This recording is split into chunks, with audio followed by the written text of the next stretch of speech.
Good morning, class. Now we were doing sentences type, chapter number 3. Already we have studied about the declarative sentences, about assertive and negative. Okay. We have learned how to use not. Not कहाँ use करते हैं. We have learned where we have to use no. Now today we will be learning, come to page number 17. We will be learning about where to use do not and does not. आज हम सीखेंगे do not और does not को कहाँ use करा जाता है. But before that I want to explain you few things. Let me just move on to. Now usually we people use do not and does not.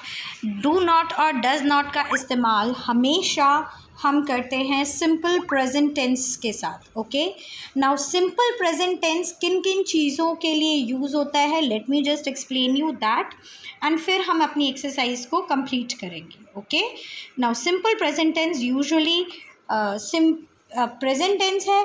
ठीक है, present tense जब हम अभी यानी वर्तमान समय के बारे में बात करते हैं, things which are happening right now. ठीक है, जिसमें जनरली हैबिट्स आते हैं. Now simple present tense is use to indicate the following. सबसे पहला है हैबिट. हैबिट मतलब जब हम चीज़ें डेली करते हैं, जैसे ही goes for a walk every day. Regular actions जो चीज़ें डेली होती हैं. The cobbler mends shoes. Now regular action से हमारा मतलब होता है ऐसी चीज़ें जो हम डेली करते हैं.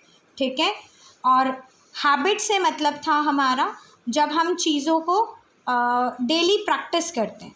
Right, for example if I say I brush my teeth daily, so और I brush my teeth every day, so it is a habit. ऐसी चीज़ जो हम रोज़ाना करते हैं. और अगर हम रेगुलर एक्शंस के बारे में बात करें, आई क्लीन द यूटेंसिल्स, मैं वो डेली करती हूँ. आई वॉश माई क्लोथ्स, हम डेली करते हैं, रेगुलर एक्शंस. ठीक है, सो कॉबलर मेन शूज़ ये एक रेगुलर एक्शन है, वो ये काम हमेशा ही करते हैं. ओके, सो ये सारी ही चीज़ें सिंपल प्रेजेंट टेंस में आती हैं. Right, so let's move on. दो चीज़ें आपने देखी, सिंपल प्रेजेंट टेंस में हैबिट आता है एंड रेगुलर एक्शन. ऐसे चीज़ें जो रेगुलर बेसिस पे होती हैं. ठीक है, the next thing is current situation. Current situation जो अभी की अवस्था होती है. राइट, जैसे आई एम अनवेल, ये अभी का सिचुएशन है. आप लोगों के साथ अगर कोई सिचुएशन हो currently, for example I right. ठीक है, आई एम राइटिंग, सॉरी वो कंटिन्यूस का हो जाएगा, not that one.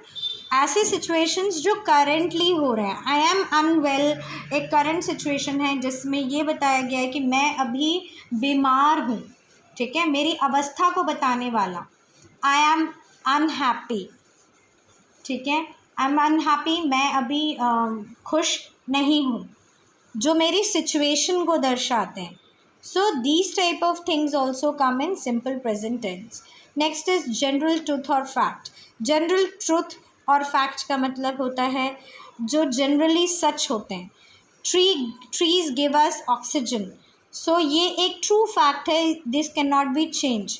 The earth is round, earth जो है वो गोल है. ठीक है, sun rises in the east, ये एक ट्रू फैक्ट है जो कभी चेंज नहीं होगा आप लोगों के लिए. सो ऐसी चीज़ें जो हमेशा सच होती हैं या एक फैक्ट होती हैं. ठीक है, सो उन्हें भी हम सिंपल प्रेजेंट टेंस की कैटेगरी में रखते हैं. Okay, now as you people have understood about simple present tense, now let's move on to the exercise. So exercise में हमने देखना है the use of do and does. do and does हम sentences में तब लगाते हैं जब हम किसी काम के करने और ना करने का बताते हैं. Okay, and especially these are used in simple present tense. ये सारे sentences जो है simple present tense में हैं. एंड सिंपल प्रेजेंट टेंसेस में जब हमें कोई काम करने का बताना होता है, सो वी यूज़ डू. और जब हम नहीं करने का बताते हैं, डू और डज यूज़ करते हैं. और जब हम नहीं करते उस काम को, तो हम डू नॉट लगाते हैं या फिर डज नॉट लगाते हैं.